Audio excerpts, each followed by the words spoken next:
Saya ini termasuk orang yang terkenal nggak jelas. Karena kalau ditanya, Gus sampai pilih presiden mana, bakti mana? Sanut pangeran sing dadi aku loyal. Wah, anut pangeran yo kacau. Wah, luwih kacau menan anut pangeran kata saya. Bismillahirrahmanirrahim. Sahabat-sahabat Ngaus Gus Baha dimanapun Anda berada. Kali ini channel Ngaus Gus Baha akan menyajikan kajian beliau, yakni tentang ketidakjelasan sikap ulama ketika dalam pemilihan presiden. Semoga kajian ini bermanfaat. Mari kita simak baik-baik sehingga kita tidak gagal paham. Saya beri riwayat yang ada di Bukhari Muslim. Satakunu fitanun al-qaid fiya khairun al-qaim wal qaim fiya khairun al-masi wal masi fiya khairun nasai. Nanti di akhir zaman itu banyak fitnah, kata Rasulullah. Yang duduk lebih baik ketimbang yang berdiri, yang berdiri lebih baik ketimbang yang jalan biasa lebih baik ketimbang yang jalan bergegas. Man tasyarrafa laha tastasrifu. Fitnah itu adalah siapa yang terlibat maka akan semakin parah. Sehingga semenjak itu ulama berpikir nanti di akhir zaman kalau ada fitnah itu sebaiknya orang ngambil sikap sepasif-pasifnya, secuek-cueknya. Jadi semua surahul hadis sepakat makna hadis ini apa? Orang disuruh sikap secuek-cuek. Misalnya pilihan presiden, contoh kecil pilihan presiden. Mungkin para intelektual nggak merasa, tapi kalau ulama itu cara berpikir beda. Pilihan presiden, kamu fanatik milih A, yang satu fanatik milih B. Ya presiden atau bupati atau gubernur. Terus yang satu bilang gini, wah kalau nggak di presideni A, nggak di bupati A, nggak di gubernur A, negara ini rusak. Mungkin betul dari segi jejak rekamnya A ini bagus. Tapi pertanyaannya secara tauhid, bagaimana Anda menggantungkan kesejahteraan sama makhluk? Kamu nggak pernah terusik begitu kan para intelektual? Itu kan melukai. Bagaimana mungkin Anda menggantungkan kesejahteraan dengan seorang makhluk? Wah kalau di presiden A pasti Indonesia makmur, kalau bupati A pasti Sleman makmur, pasti Bantul makmur. Nah, bagaimana mungkin makhluk yang sedang soleh kamu pastikan selalu soleh? Wong dia makhluk bisa berubah. Sementara yang B misalnya fasik, wah kalau dipimpin B pasti rusak negara. Bagaimana kamu pastikan B yang fasik selalu fasik? Dia saja dia husnul khotimah. Yang fasik pas mimpin jadi soleh, yang soleh pas mimpin jadi fasik. Akhirnya ulama karena tahu sifat manusia itu rubah-rubah dan kendali di tangan Allah, sikapnya nggak jelas. Saya ini termasuk orang yang terkenal nggak jelas. Karena kalau ditanya, Gus sampai pilih presiden mana, bakti mana? Sanut pangeran sing dadi aku loyal. Wah, anut pangeran yo kacau. Wah, luwih kacau menan anut pangeran kata saya. Ini kan sudah agak sambung karena pikirannya ulama memang nggak beda, cara berpikir ulama itu beda. Bahkan bapak saya itu kalau didik saya itu begini. Kalau meseli saya atau ngirim saya dulu itu kan pakai mesel. Ha, ini uang kamu 500.000 untuk kamu. Mesti ditambahi 100.000 ini untuk buat jajan sama teman-teman. Mesti ada uang pokok, ada uang sodako. Dulu saya sering tanya, kenapa bapak sangat menghormati teman-teman saya? Kata bapak, aku kue mondok, aku raiso nyukupi, sing iso nyukupi ya konco-konco. Ternyata betul, rata-rata anak kuliah atau anak mondok, uang pribadinya kan 8 hari dari dikirim sudah habis. Berarti kan masih 22 hari, kok bisa hidup itu kan barokahnya teman-teman. Malah yang agak beling itu 1 hari sudah habis, berarti ada 29 yang bergantung sana sini. Sehingga Nabi dulu cara ngendikan itu unik. Kata Nabi, da'un nasa yarzuqu wahu ba'duhum ba'duh. Menusau barnawa, engko saling memberi rezeki. Ketika ada collab, Medina itu pernah collab, terus sekarang pernah defisit itu. Beberapa pakar ekonomi datang ke Rasulullah, ya Rasulullah, sa'ir, tolong dikasih harga standar. Tapi apa jawabannya Nabi? La tusairu fa inna Allaha huwal musair. Kamu jangan kasih harga, Allah sendiri yang menentukan harga itu. Terus kata Nabi, kenapa engkau begitu ya Rasulullah? Ini negara harus ditentukan harga karena gini-gini. Kata Nabi, saya tidak ingin ketemu Allah dalam keadaan dolim. Tapi ini tentu di teori ilmu modern ini masalah. Tapi menurut orang modern, Tapi kalau menurut ilmu hakikat itu nggak akan masalah. Misalnya, kenapa Nabi tidak menentukan harga dalam keadaan negara seperti itu? Jawabannya pakar-pakar hakikat, ya saya ulang lagi pakar-pakar hakikat. Begini, misalnya ada orang menimbun supaya nanti harganya mahal, ya. Terus ditimbun terus sampai nunggu harganya mahal. Lama-lama dia sadar kalau timbunannya nggak ada gunanya karena ternyata orang nggak beli. Nah, ketika orang tidak punya kemampuan beli, yang menimbun juga tidak punya uang. Nah, tapi kalau sampean tanya, tapi Gus nak tuku barang pokok kan kita mati karena kehabisan stok. Itu masalah tauhid Anda. Bagaimana mungkin kamu membayangkan seorang makhluk tidak bisa hidup atau nggak dapat rezeki? Nabi itu orang yang sampai ke derajat hakikat, dari tidak pernah bayangkan gitu. Salah sampean jadi orang yang tauhidnya masalah. Sehingga terus bayangkan, wah kalau negara ini keos, wah kita makan apa? Kalau negara nggak stabil, wah kita gimana? Itu tidak bisa seperti itu. Dulu ketika kita dijajah Belanda, itu kiai-kiai kita, Mbah Hasyim Asy'ari, Mbah Ahmad Dahlan, mondoknya di Mekah. Sampai alim alama, dua beliau, Mbah Hasyim sama Mbah Ahmad Dahlan itu ngajinya sama-sama Syekh Khotib Minangkabau. Cuma Mbah Hasyim lebih menekuni ke Syekh Mahfud Termas, yang satu menekuni Syekh Khotib Minangkabau. Jadi dua beliau itu ngaji di guru yang sama. Mbah saya, buyut saya itu ya sudah mondok Mekah. Itu zaman dijajah Belanda. Sekarang kita agak dijajah, nggak mondok di sana. Buyut saya itu zaman itu sudah haji. Buyut kelima saya itu dulu kalau ingin cari tempat yang teduh itu masuk ke gua. Itu masuk gua itu hanya kepalanya saja. Kakinya masih di luar. Karena gua di Arab tidak seperti gua di sini. Kalau gua di sini kan orang bisa masuk semua. Kalau gua Arab kan hanya celah-celah batu-batu besar. Sehingga ketika Rasulullah hijrah ke Madinah, singgah di Gua Sur, kata Abu Bakar gimana? Andai kan yang ada orang kafir di depan gua, kata Abu Bakar gimana? Andai kan mereka melihat kakinya, pasti melihat kita. Karena gua di sana itu satu tubuh tidak bisa masuk penuh. Kalau gua di sini kan ada yang mobil saja bisa masuk. Nah itu mbah saya kalau mau istirahat itu masuk gua, separuh badan di dalam gua, separuhnya masih di luar. Nah sekarang terus kita bilang, wah kalau kita negara tidak stabil kita haji kemana? Dulu zaman dijajah Belanda kita bisa haji. Soal kebahagiaan, nenek moyang pulau jenengan tuh anaknya banyak, dijajah Belanda, jajah Jepang ya nyatanya anaknya banyak-banyak. Itu kira-kira bahagia apa enggak? Nah artinya gini ya, tentu kita tidak ingin dijajah itu tentu ya, tapi kita ini selalu latah. Wah kalau ekonomi jatuh kita makan apa? Kalau kita dijajah kita tidak perlu seperti itu. Rahmatnya Allah Ta'ala itu akan adrokatna. Rahmatnya Allah Ta'ala akan menemukan kita. Apapun kondisi kita, apapun keadaan kita. Ini cara berpikir tauhid. Sehingga Nabi itu tidak pernah bayangkan umatku narata tunggoni piye, ditunggoni Allah. Sehingga masyhur dalam hadis-hadis sahih, la tazalu ta'ifatun min ummati dzahirina 'alal haq la yadurruhum man khadalahum wala man khalafahum wala man nawa'ahum. Selalu di umatku ada kelompok-kelompok yang selalu membela kebenaran dan tidak akan terkalahkan oleh kesesatan di akhir zaman. Kenapa? Cara berpikir orang tauhid itu sederhana begini. Allah menamakan dirinya Al-Hadi, penunjuk jalan. Dan sifat Allah pasti nafidah karena Allah tidak terkalahkan. Sama seperti Allah menyifati dirinya Ar-Razzaq, Ar-Razik yang memberi rizki. Maka orang segoblok apapun, selumpuh apapun, selemah apapun tetap dapat rizki. Sama, Allah mensifati dirinya Al-Hadi, memberi petunjuk. Maka zaman serusak apapun orang tetap dapat petunjuk. Sehingga kita tidak perlu khawatir, wah nanti zaman kalau sudah rusak nasib Islam gimana? Ya coba sekarang nasib Islam gimana? Ya baik-baik saja. Dulu ditunggoni wali songo ya banyak orang Islam. Sekarang nggak usah wali songo, ditunggui dosen-dosen yang ngajar aja nunggu digaji. Kiai pidato ya ada yang beri salam tempel. Itu kalau nuruti definisi ikhlas itu tidak ada yang masuk. Tapi meskipun demikian agama juga jalan. Kenapa agama ini jalan? Karena Allah Al-Hadi, penunjuk jalan. Ketika Allah mensifati dirinya penunjuk jalan dan sifatnya Allah pasti nafidah, pasti terjadi. Karena Allah tidak pernah gagal. Sehingga agama ini akan ada terus sampai akhir zaman.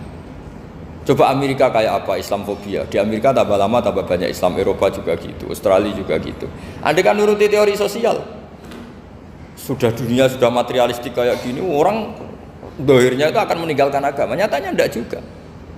Saya pernah di Korea seminggu, itu di negara ateis. Itu TKI ke sana tuh nyari uang. Ternyata ya kepikiran bikin masjid, bikin komunitas Islam. Coba siapa yang menggerakkan hati itu? Hanya Allah Subhanahu wa Ta'ala. Ya, jadi cara berpikir tauhid saya ulang lagi, saya mohon sekali di pengajian ini saya cerita wajah alani mubarakan aina ma kuntu. Jadi cara berpikir sekian nabi, terus kita punya karakter tertentu, kita milih nabi ini itu sah. Karena ulama ummati ka'ambiyai Bani Israel, ulama umatku itu ibarat kayak nabi Bani Israel. Jadi ada yang milih tadi seperti Nabi Isa fokusnya ngurusi orang-orang nakal, itu juga bagus karena di mana-mana nabi itu seperti dokter. Tapi Nabi Yahya hanya berkawan sama orang-orang soleh. Kita tahu berkawan orang fasik itu resiko ketularan. Iman pas-pasan wae kancanan wong fasik kan taqabbalallahu minna minkum gitu. Wong kamu sendiri tidak sehat-sehat amat berteman orang penyakitan kan bahaya. Tapi kalau kamu sebagai dokter kok hanya berteman orang sehat, lalu kamu penelitiannya gimana? Masa saya dokter spesialis, pernah penelitian, semua orang sehat saya pernah saya teliti. Itu dokter aneh apa enggak? Saya dokter spesialis TBC, spesialis paru-paru. Yang kamu teliti siapa? Semua orang sehat. Pernah meneliti yang sakit? Enggak pernah. Kan ya jadi dokter aneh. Tapi misalnya terus kamu sendiri terus berteman orang penyakitan terus, kan ya rawan tertular. Nah, ini ada dua figur yaitu Nabi Yahya dan Nabi siapa? Jadi jelas ya ada ayatnya ud'u rabbakum tadarru'aw wa khufyah. Terusannya apa? Innahu la yuhibbul mu'tadin. Kalau kamu berdoa itu yang tadarru' itu ya yang sangat sopan, wa khufyah secara diam-diam atau secara enggak berlebihan. Terusannya ayat innahu la yuhibbul mu'tadin. Allah itu tidak suka orang yang melewati batas. Itu termasuk melewati batas dalam doa karena ada unsur mendikte Allah. Saya memberi contoh tadi. Misalnya kita sebagai cowok berdoa, ya Allah saya ingin punya istri cantik, sholihah, nasabnya baik, enggak pernah cerewet, enggak pernah apa. Itu kan nanti nyarinya juga susah. Nanti kalau Allah menjabatkan itu adanya di surga, ning donya ora payu rabi kira-kira. Nah, itu sudah berlebihan. Terus kalau ada ulama mengatakan doa itu mukhul ibadah, itu maksudnya gini, doa itu bukti kita minta itu bukti kita lemah. Nah merasa lemah itu sudah bagian dari ibadah. Makanya masyhur itu fadu'ai wabtihali dalilun li fiftikori itu. Jadi saya berdoa itu hanya sebagai bukti saya butuh Allah. Saya sendiri tidak punya kepentingan mustajab apa enggak. Jadi wali-wali yang mengatakan doa itu mukhul ibadah, sebetulnya itu malah wali-wali yang dari awal gak kelintas disembadani apa enggak. Butuhnya dia itu menunjukkan bahwa saya ini lemah, buktinya posisinya minta. Itu yang dimaksud mukhul ibadah. Tapi kalau kita berdoa terus posisi kita protes, katanya kamu baik ya Allah, engkau baik, ternyata enggak juga. Buktinya semua doa saya enggak kamu kabulkan. Wah, ini malah doa kriminal jadinya. Jadi yang dimaksud mukhul ibadah itu doa itu bukti minta itu bukti lemah. Fa du'a ibtihali dalilun li fiftikor. Jadi saya minta engkau ya Allah itu bukti saya butuh. Jadi itu bukan dua hal yang harus dipertentangkan gitu. Jadi kalau doa dikatakan apa? Ibadah karena di doa itu minta. Nah, minta itu bukti merasa kita lemah. Berarti kita sa'il Allah mas'ul. Kita minta Allah yang kita mintain. Kita menengadah Allah yang berposisi memberi. Itu saja sudah cukup sebagai ibadah meskipun doa kita tidak mustajab. Karena memang tadi seperti itu. Kalau di ilmu-ilmu tasawuf itu apa ya? Doa itu memang benar-benar sudah mukhul ibadah karena tadi perasaan merasa butuh sama Allah itu.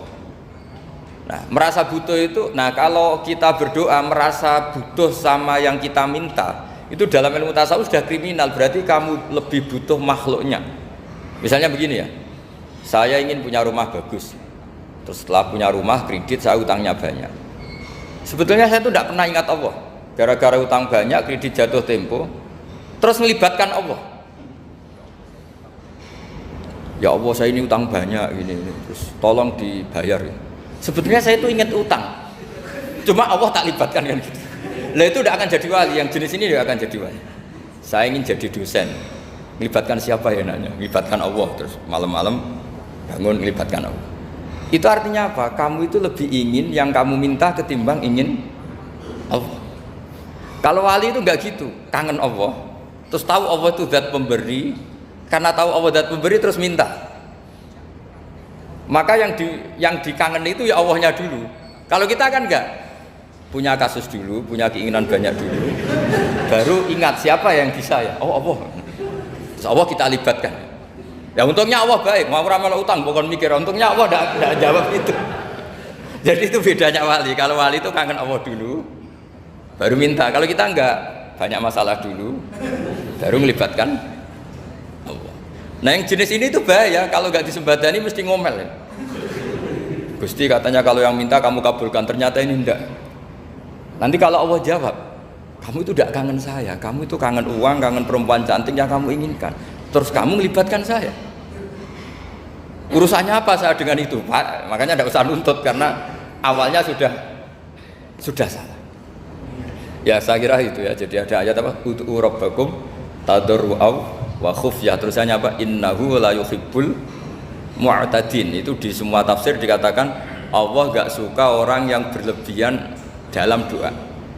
Berlebihan tadi misalnya minta sesuatu yang terlalu besar, atau permintaan kemarin saja lanu addi syukroh, kita tidak bisa memenuhi mensyukuri, sudah minta lagi.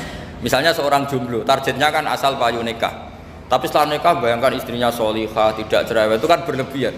Hilang status jomblo saja belum kamu syukuri kok sudah minta yang macam-macam. Jadi harusnya kan syukur dulu ya. Sekedar laku nikah ini kan ada syukur yang harus, seperti jadi dosen juga gitu. Sekedar jadi dosen harus kita syukuri dulu karena menjadi kita tidak nganggur. Itu kan satu harkat sosial yang luar biasa. Jangan tahu-tahu sudah hari kedua cari intensif, cari ini itu, syukurnya aja belum sudah kemana-mana. Lah itu sudah mu'tadin, sudah melebihi apa? Jadi begini ya masalah pendidikan ya. Kalau saya jawab pakai ilmu hakikat saja karena ini keahlian saya.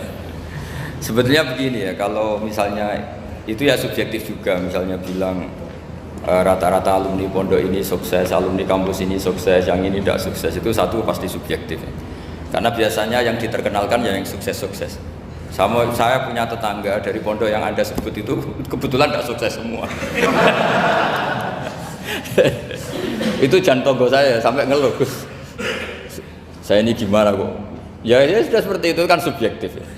Tapi menyangkut pendidikan itu begini ya, menyangkut hasil dari pendidikan itu. Andai kan kita bicara ilmu hakikat, misalnya kita mondok gitu, mondok kemudian jadi orang miskin, jadi orang yang menurut orang banyak tidak berguna di masyarakat.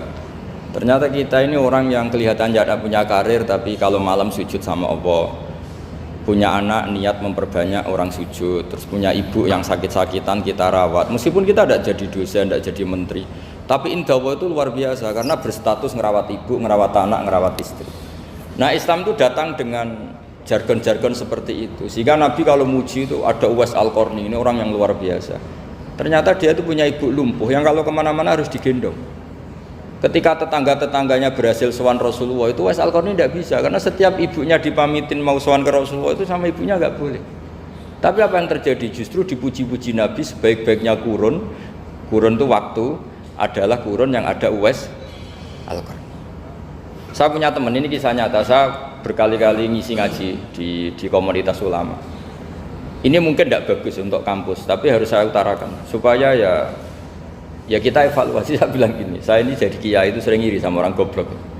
Orang goblok itu barokah kata saya gitu. Itu kiai-kiai kaget semua karena saya bilang orang goblok itu barokah. Saya beri contoh gini, misalnya saya pinter, terus juara MTQ, juara hafal Quran atau juara baca Quran secara tartil, ujung-ujungnya saya dapat hadiah umroh atau apalah, atau hadiah rumah atau apa. Pertanyaannya adalah mendapat. Saya ulang lagi, mendapat. Sementara ada santri yang bodoh, gara-gara bodoh itu dosen UI yang enggak, jadi kiai yang enggak, akhirnya dia jadi pekerja di Korea. Barokahnya bodoh tadi. Karena di Korea melihat orang ateis, akhirnya dia kepikiran bikin masjid. Sebagian gajinya disumbangkan untuk masjid. Ini bodoh pendiri masjid. Tapi kita gara-gara dosen dakwah di masjid, ini pinter dapat uang dari masjid. Nah ini bukan nyindir, ini biasa saja. Ini maksud saya. Maksud saya, kamu jangan ngabaikan hidup. Akhirnya apa yang terjadi? Saya ini punya teman ini betul. Saya ini kan kecelok dulu tuh Gus Salim. Nasib saya di mana-mana dihormati. Kadang saya merasa dosa. Kok dihormati? Saya punya teman, dulu gobloknya minta ampun sekolah, sekelas maksud. Gobloknya, soalnya gobloknya harus disepakati sudah. Iya, goblok mujma'alah kira-kira. Singkat cerita dia itu hidup di pedalaman Kalimantan sekitar tahun 92. Dulu kan biasalah di dalam hutan itu pasti ada penebangan hutan macam. Dia ada bosnya, yang jelas dia ada bosnya. Saya yakin juga agak kriminal. Karena dia tidak yang illegal logging. Pokoknya ditetir dia hidup di tengah hutan. Ikut orang. Setelah itu dulu nggak ada HP, sering kirim surat ke saya, Gus, saya ini hidup di tengah hutan, tapi saya ini Muslim pernah mondok, kalau nggak bikin Jumat itu nggak enak, bikinlah dia Jumatan. Nah karena dia pernah ngaji fikih Syafi'i, kalau Jumatan nggak ada orang 40 itu harusnya zuhur tidak Jumatan. Tapi orang yang kerja di situ tidak mau. Wong dino Jumat kok zuhuran loh Pak, kalau dino Jumat ya Jumatan ya. Tanya saya, Gus itu kalau ada kaulnya enggak supaya Jumatan ndak orang 40 sah. Singkat cerita dia lama-lama jadi pendiri masjid di situ. Dia punya sedikit gaji ya dipakai masjid, punya sedikit tanah diwakafkan untuk masjid. Artinya apa? Indawah ini banyak orang bodoh, ternyata di komunitasnya dia muassis, pendiri, pemberi. Sementara kita yang keceluk pinter, dapat umroh, dapat bonus. Kira-kira nanti kita ketemu Allah, kamu pernah nyumbang Islam apa? Yang bodoh jawab, oh nate Gusti bikin masjid di pedalaman. Kita yang pinter, kayaknya kalau memberi enggak lah Gusti, reputasinya mendapat. Nah artinya gini, kita jangan mengukur, makanya Rasulullah itu punya sisi unik. Ini mungkin pelajaran bagi kita semua. Orang-orang Ansor kita tahu semua berposisi memberi Rasulullah, semuanya orang Ansor. Ngasih rumah, ngasih tanah, bahkan bukan sekedar ngasih Rasulullah, ngasih sahabat-sahabat yang dibawa Rasulullah, yaitu orang Muhajirin. Ketika Nabi mengalami sekian kemenangan, futuhat, Nabi bagi-bagi harta itu orang Ansor gak dikasih, sama sekali gak dikasih. Sehingga terprovokasi sebagian, ya tentu sebagian yang muda-muda, masyhur itu, yang terprovokasi yang muda-muda. Ini pelajaran bagi kita. Wah, ini Rasulullah Muhammad mulai tidak fair, yang dikasih orang-orang kafir Quraisy yang barusan masuk Islam. Paling Nabi karena jenenge tonggo, sawak dewi kan kenalan anyar gitu. Jadi dimenangkan sing tonggo, yaitu orang-orang kafir Quraisy yang sekarang baru masuk Islam.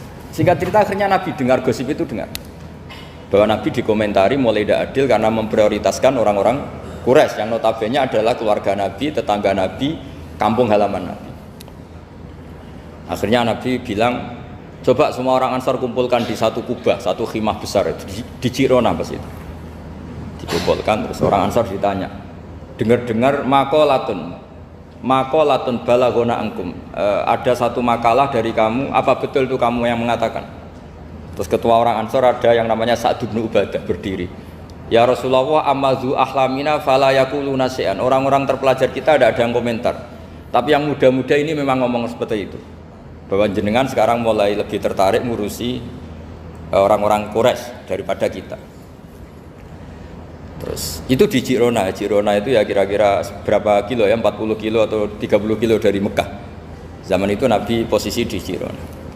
Jawabannya Nabi itu unik. Oh iya, kata Nabi. Apa yang dikatakan Nabi? Saya ini Rasulullah, nanti kamu pulang bersama saya. Tapi orang-orang ini, orang-orang Bedui ini, setelah saya kasih kambing, saya kasih unta, mereka pulang. Ama tardona ayarji annasu bisyati wal ba'ir wa tarjiuna antum bi Rasulillah. Kamu ini nanti mendapat saya ini nanti ikut pulang kamu ke Madinah. Berarti kamu mendapat saya, afdalul khalqi, orang terbaik di dunia. Mendapat sayyidun nabiyyin. Tapi orang-orang yang setelah saya kasih uang itu pulang. Artinya gini, kamu berorientasi mendapat saya apa mendapat uang? Nangis semua orang Ansor, enggak Gusti ya sudah mendapat jenengan saja duit gak ono. Ternyata Nabi itu mentertawakan sama nyuwun sewu A'rabul A'rab, orang-orang Bedui Arab. Ya Rasulullah, ini baru Islam, tolong diservis dong, namanya mu'allaf. Saya baru Islam, tolong diservis toh. Ya Rasulullah, ya sudah kamu ngambil unta ini diambil pulang. Yang satu minta kambing diambil pulang. Terus kata Nabi, kowe seneng duwe kelakuan ngono, ketemu Nabi ra tertarik ngaji. Bar tuk duit mulai bar tuk duit. Sementara kamu mendapat saya. Intinya Rasulullah ingin mengajarkan ke orang-orang Ansor, kamu dulu tuh heroik, posisinya memberi untuk Islam, maka heroik kamu tidak akan saya batalkan. Dari mental memberi kemudian ingin mental mendapat. Itu hebatnya Rasulullah. Jadi kalau dalam tradisi sahabat, misalnya saya sering ditolong orang gitu, kok setelah saya jadi kiai besar atau jadi wapres kira-kira gitu kayak Pak Maruf Amin, itu malah sebaiknya tidak usah balas yang berjasa kalau ini calon wali, karena nggak boleh kebaikan itu dibatalkan dengan mendapat. Ini cara teori politik masalah ini. Tapi kalau teori wali keharusan, masa ngamal kok dibatalkan? Nah kan ini ngaji, kalau ngaji itu ya daftarnya jadi wali, jangan jadi politikus kan gitu. Jadi ibarat kita, coba sekarang banyak kampung itu geger kan gara-gara itu. Wakifnya masjid itu ikhlas tanah untuk masjid. Lu anak cucunya kok terus ambisi jadi imam, jadi pengurus takmir, padahal tidak layak. Mereka mungkin tidak alim, tidak soleh. Ini kan terus gak fair. Wakifnya ikhlas, siapa aja ngelola boleh asal kompeten. Anak cucunya tidak ikhlas. Nabi itu nggak mau. Jika masyhur itu orang Ansor itu ketika Nabi menawarkan, kita sekarang sudah futuhat, apa harta yang kamu kasihkan muhajirin tak kembalikan, sekarang negara mampu. Tidak ya Rasulullah, kita tidak akan mengambil sesuatu yang sudah kasihkan lillahi ta'ala. Orang muhajirin juga sama, ketika di Ji'ronah di Mekah, ini Mekah sudah kita taklukkan, tanah-tanah yang sekarang dikuasai orang kafir, yang dulu kamu tinggalkan lillah, sekarang bisa kamu ambil lagi karena sekarang Mekah sudah dikuasai Islam. Kata orang muhajirin apa? Kita tidak akan mengambil sesuatu yang sudah kita kasihkan lillah. Jadi kamarnya malu, yang kita lama sekali bermental memberi, kemudian kita sekarang ingin bermental mendapat. Artinya gini, kalau jenengan mengukur kegagalan itu orang-orang bodoh itu barokahnya luar biasa. Coba kalau semua orang pinter misalnya, kayak saya, kayak Pak Rektor misalnya, itu bingung masyarakat. Barokahnya orang bodoh di tengah-tengah pasar ada konsultan, barokahnya dokter-dokter yang bijinya tidak pati bagus, akhirnya di pedalaman ada dokter. Gara-gara prestasi pas-pasan di pedalaman. Coba kalau prestasinya kelas A semua, mungkin sudah hidup di Jerman semua. Indonesia biru itu sudah kurang stok penyuluh. Jadi pertanyaannya jenengan tadi, ya tadi kalau saya disuruh jawab dengan ilmu hakikat, Allah merencanakan ini sudah luar biasa. Orang tiga pinter, setengah goblok. Ini semuanya kalau ilallah wa fillah itu semuanya barokah. Karena tadi nggak bisa bayangkan. Andai kan tidak ada santri sing rapati pinter, itu di pedalaman Kalimantan itu tidak ada yang jadi dai. Oh kalau pinter nggak mau, pasti nggak mau. Barokahnya goblok tadi. Sampai saya ini tahadus bin nikmat. Sampai mereka bilang gini, sekarang kan ada telepon, sering telepon saya, Gus, jenengan jangan mati dulu. Karena kalau jenengan mati kita jadi kiai juga selesai. Karena mereka tuh nggak pinter tapi jadi kiai di Papua, di pedalaman mana-mana. Itu kalau ditanya halal haram itu tidak bisa. Mau ngerti nak sholat itu madem mulon itu aja. Jadi setiap ada pertanyaan hukum mesti telepon saya. Kadang tamunya nunggu, Gus jawab saiki mati nak rabu jawab. Karena tamunya nunggu. Ya karena tadi dulu di pondok gak pinter, misalnya tahu hanya gini dok, perempuan kalau datang bulan gak boleh sholat. Dia gak tahu detail-detailnya, misalnya ada perempuan yang mustahadah, berhari-hari selalu keluar darah berbulan-bulan. Nah ngajinya belum sampai sana, kalau kita kan sampai sana. Oh gini, kalau adatnya perempuan tadi hanya 6 hari haid, maka yang 7 berikutnya namanya mustahadah, sudah mulai sholat, mulai puasa normal, karena ini penyakit, bukan kategori haid. Nah dulu ngajinya tidak sampai situ. Jika kalau ada yang tanya ditunggu, Gus ini ada perempuan keluar darah terus kita harus gimana ini? Sholat gak? Oh, ilmunya gak cukup dia untuk jawab seperti itu. Karena tapi tadi ya saya ulang lagi ya, jadi jangan pernah mengabaikan orang-orang bodoh. Orang bodoh itu ya barokah, tapi gak perlu ada gerakan jadi bodoh ya, tidak perlu. Digerakkan bodoh itu pasti mayoritasnya, alhamdulillah sekali. Akhirnya berkah itu ada di mana-mana. Loh ini betul. Pokoknya kita ngaji itu apa yang masyhur itu Rabbana ma khalaqta hadza batila. Semua yang diciptakan Allah pasti ada guna. Ya ini memang ilmu agak aneh bagi kalangan akademisi, tapi kan sampean mengundang saya untuk ngomong ilmunya kiai. Kalau saya jawab pakai standar intelektual kan saya namanya basa-basi. Itu tidak bagus dalam ilmu Islam. Mudahana itu tidak bagus. Karena ini keahlian saya di ilmu hakikat, ya saya jawab secara ilmu hakikat. Terus itu pernah saya diceritani Pak Bintang Pamungkas itu. Itu cerita. Gus Dur juga pernah cerita, banyak yang sejenis itu cerita. Gus Dur kan orang sukses di Jakarta, itu matur nuwun sama keluarganya yang adiknya yang jadi biasa-biasa saja. Karena akhirnya ada yang ngrumat ibunya. Keluarga Pak Bintang itu banyak yang doktor, profesor, tapi terima kasih sama adiknya enggak siapa-siapa. Karena barokahnya itu ibunya ngrumat. Coba kalau semuanya dokter, mungkin ingin hidup di kampus semua. Kiai juga gitu, kalau ada kiai top, biasanya punya adik yang enggak pati top. Dan kiainya top bisa kemana-mana, karena ada adiknya yang enggak top, yang ngurmat ibunya, ngurmat anaknya. Jadi sebetulnya Allah sudah mempersiapkan sedemikian rupa. Tapi kalau kita tidak syukur ya jadi repot. Itu tidak hanya cerita tentang Gus Dur, Bintang Pamungkas, mungkin Pak Jokowi, Pak Soekarno, semuanya sama lah. Pasti di balik orang top-top ini ada orang-orang yang berkorban untuk kebaikan keluarga di internal. Dulu ada sahabat namanya Abdul bin Umi Maktum, itu buta. Itu tidak pernah ikut perang karena buta. Tapi setiap Nabi perang itu yang jaga Madinah itu Abdul bin Umi Maktum. Tapi terus jangan bilang orang baru kayak buta ya, tidak usah gitu. Pokoknya saya ceritain Rabbana ma khalaqta hadza batila, bahwa engkau ya Allah yang kau ciptakan ini tidak ada yang enggak ada guna. Ya, kira demikian. Assalamualaikum warahmatullahi wabarakatuh. Sahabat-sahabatku, Ngaus Gus Baha yang berbahagia, telah kita dengarkan bersama kajian Gus Baha pada kesempatan kali ini. Ada beberapa hal yang perlu kita catat. Yang pertama adalah ketika kita menghadapi zaman yang banyak fitnah, hendaklah kita selalu bersikap pasif dan cuek. Karena orang yang sering terlibat pada fitnah itu, dia akan semakin parah terjerumus. Yang kedua, janganlah kita biasa menggantungkan masalah kesejahteraan kepada selain Allah Subhanahu wa Ta'ala. Karena semuanya adalah milik Allah Subhanahu wa Ta'ala. Yang ketiga, ulama umat Muhammad sallallahu alaihi wasallam sama atau ibaratkan Nabi pada Bani Israel. Yang keempat, berdoa itu harus dengan cara yang sopan dan diam. Karena Allah tidak suka orang yang melewati batas.